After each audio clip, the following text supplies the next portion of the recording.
സാറേ, നമ്മുടെ ഈ നിതിൻ രാജിന്റെ ഇഷ്യൂല് ശരിക്കും ഈ കോളേജ് മാനേജ്മെന്റ് ഈ വഴിക്ക് പോയാൽ പോലീസിനൊരു സാധ്യത ഉണ്ടല്ലോ അതിനകത്ത്? ഇല്ല, ഇതിനകത്ത് നമ്മൾ സംസാരിക്കുമ്പം ഇതിൽ രണ്ട് വിഷയമുണ്ട്. പോലീസിന്റെ ആംഗിൾ അവിടെ നിൽക്കട്ടെ. ഇപ്പൊ ആദ്യം നമ്മളിപ്പം ഒരു നിതിൻ രാജിന്റെ മരണം വേണ്ടി വന്നു നമുക്കിവിടെ ഒരു റാം പറഞ്ഞ മനുഷ്യത്വമില്ലാത്ത ഒരു അധ്യാപകനോട് ഉണ്ട് എന്നുള്ളത് അറിയാൻ. ആ രീതിയിൽ ഇന്നിപ്പം നമ്മുടെ കോളേജുകളിൽ നമ്മുടെ നാട്ടിൽ ഇപ്പൊ എല്ലാ കോളേജുകളിലും റാമെന്ന് പറഞ്ഞ ഒരാളുടെ ജീവൻ പോകുമ്പോഴേ ഒരു ചർച്ച പോലും ഉണ്ടാവൂ.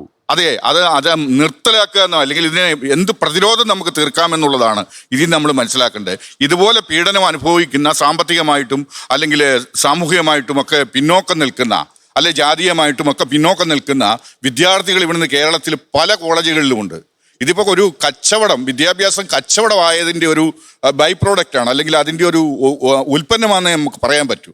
കാരണം ഇദ്ദേഹം പറഞ്ഞതുപോലെ തന്നെ അത് മാനേജ്മെന്റിന് പങ്കുണ്ട് എന്നുള്ളത്. മാനേജ്മെന്റിന്റെ പങ്കെന്ന് പറഞ്ഞാൽ ഇവർക്ക് ലൈസൻസ് നൽകുന്ന സമയത്ത് അല്ലെ രജിസ്ട്രേഷൻ നൽകുന്ന സമയത്ത് ഈ മാനേജ്മെന്റ് അല്ലെ ഈ ട്രസ്റ്റ് ഇവർക്ക് വിദ്യാഭ്യാസപരമായിട്ട് ഒരു മെഡിക്കൽ കോളേജോ ഒരു ഡെന്റൽ കോളേജോ നടത്താനുള്ള യോഗ്യതയുണ്ടോ?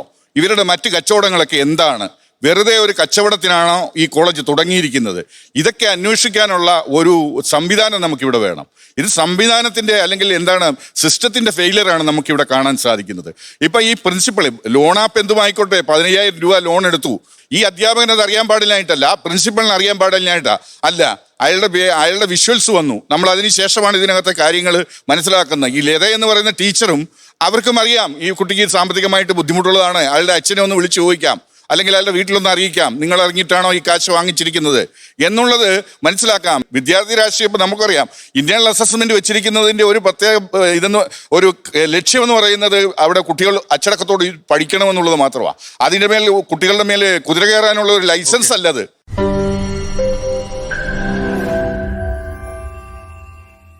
ലോകത്തെവിടെയായാലും ഏത് സമയത്തും 24 വാർത്തകളും ഓഗ്മെന്റഡ് റിയാലിറ്റി പാക്കേജുകളും എക്സ്പ്ലെയിനറുകളും വിശദമായി കാണാൻ ഞങ്ങളുടെ യൂട്യൂബ് ചാനൽ നിങ്ങൾക്ക് സബ്സ്ക്രൈബ് ചെയ്യാം.